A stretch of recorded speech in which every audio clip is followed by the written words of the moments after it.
Joaquín Quirino Marcelino Clausel Draconis, campechano de nacimiento, pasa a la historia del arte por ser considerado como el más alto representante del impresionismo en México. Esta aseveración estuvo avalada en su tiempo por las palabras de admiración del Dr. Atl, Diego Rivera, José Juan Tablada.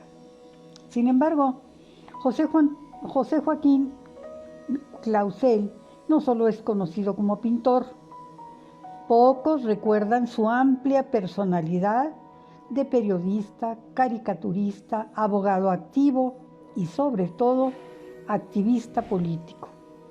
Siendo muy joven, trabajó en el periódico El Universal con el seudónimo de Juan Pérez, llevando él solo la sección Crónica de Jurados. En esta época expuso su ser y sentir sobre el oficio que lo definía a sí mismo. En relación al periodismo, escribió, comillas, cito: un periodista es un hombre público que se debe a su patria, a la verdad y a la justicia. Yo juzgo a la prensa como una formidable máquina que puede forjar tanto una monstruosidad como una excelsitud. Se cierran las comillas y nos hace reflexionar en la vigencia de sus palabras.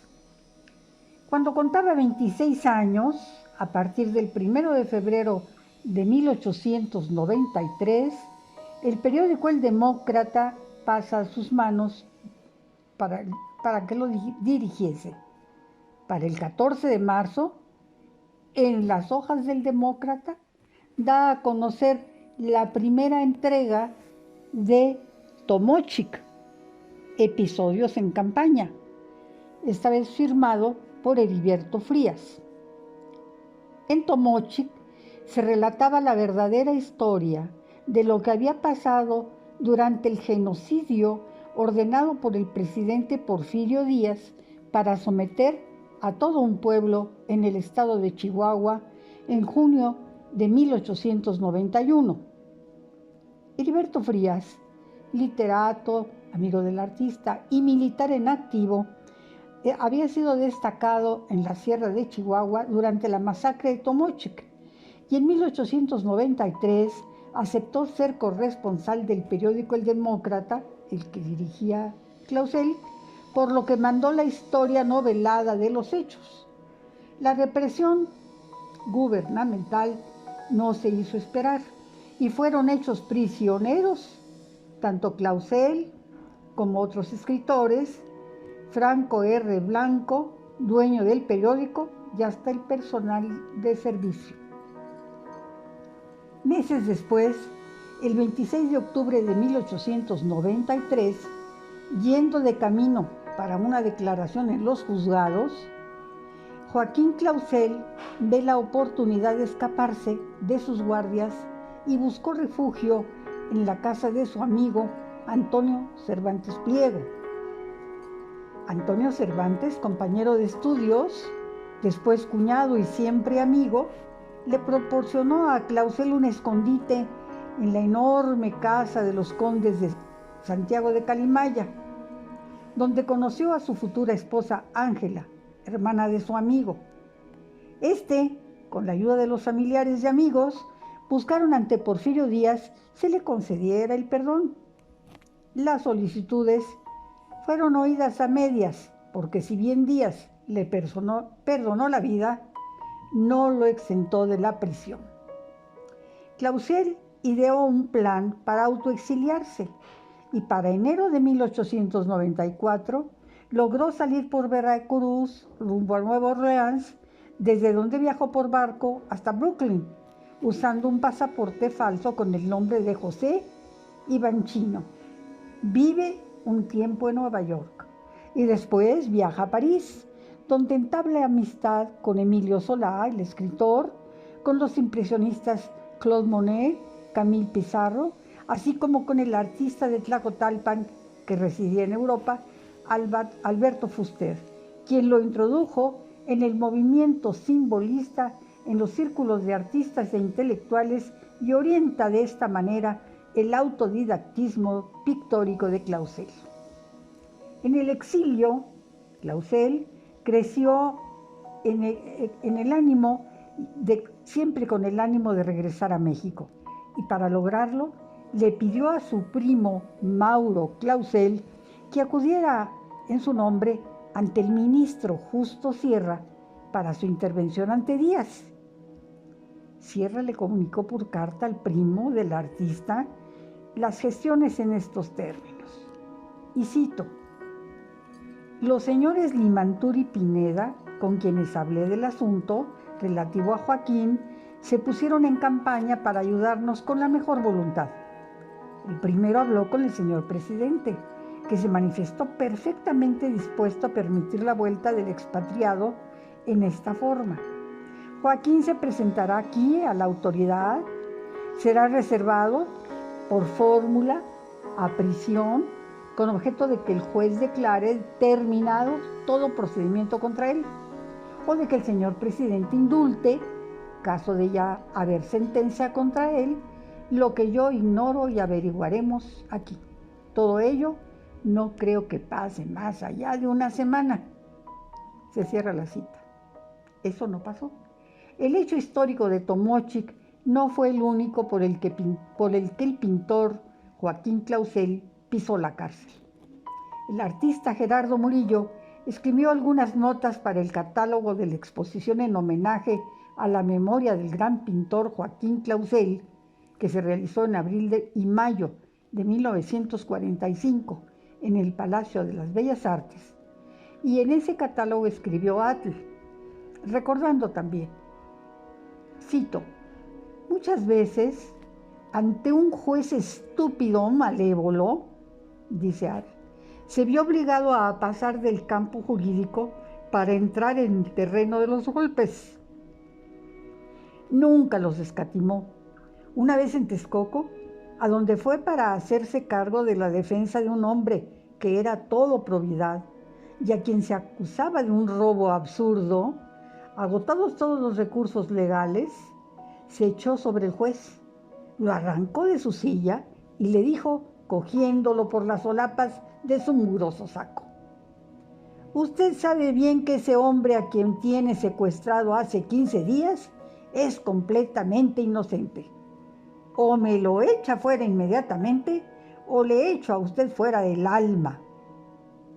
Yo me apresuré, recuerda Atl, a ir en auxilio de mi amigo, pero empleados y policías se me adelantaron y pusieron al abogado en la misma celda del reo.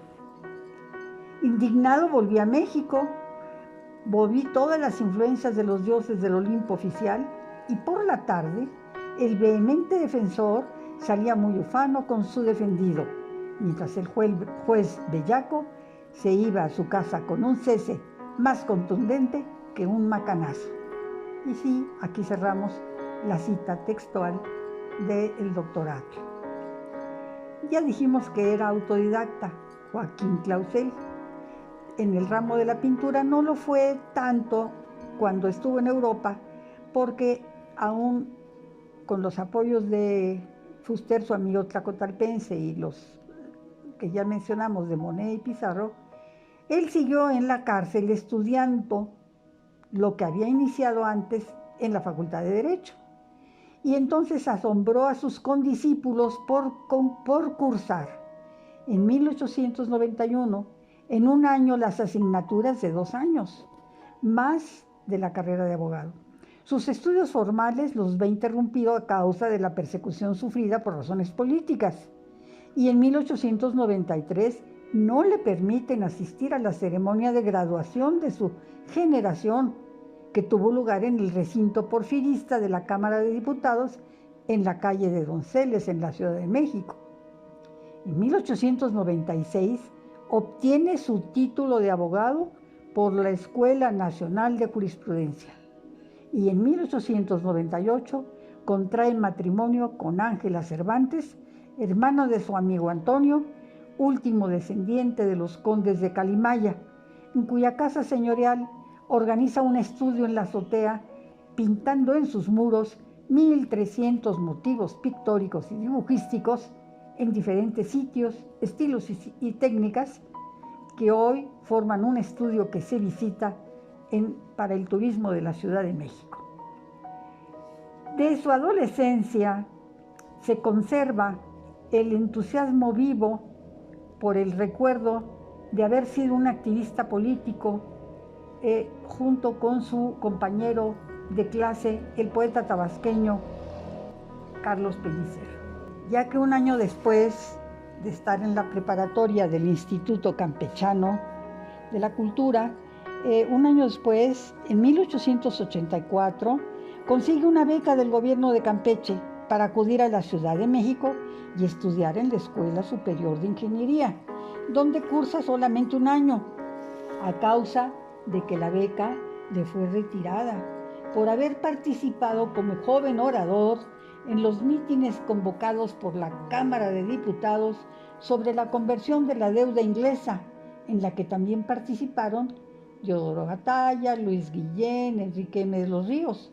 Y recordemos, en alguna ocasión hablamos de que en este mismo movimiento el que salió triunfante como héroe civil fue otro pintor mexicano, Adolfo Tenorio. Como orador político ya se había distinguido y abierto polémica en sus años mozos cuando se opuso a recibir con honores los restos del Lerdo de Tejada, o cuando arengó a los estudiantes para evitar que le sumaran al nombre de su estado de Campeche el de Joaquín Baranda. El perfil de sus inquietudes sociales y no solo la pérdida de la beca lo llevaron a cambiar el rumbo de sus estudios, decidiéndose por el derecho desde entonces, cuya práctica ejerció buscando siempre apoyar a los más débiles que gratificaban sus servicios solo con canastas de frutas, pollos y gallinas de corral. Son varios los escritores que se han dedicado al estudio de la figura de Clausel, pero sin duda es el libro de Patricia Clausel, su nieta, quien escribió un libro llamado Nostalgias ocultas, Memorias de Joaquín Clausel. Muchos datos de su vida salen a la luz y la lectura de ese libro, el análisis de los comentarios, nos hace dejar de lado lo que otro crítico, doctor en Historia del Arte, el maestro Jorge Alberto Manrique, dejó por ahí en 2 renglones diciendo que Joaquín Clausel era un tímido y callado pintor que poco se dedicaba al arte.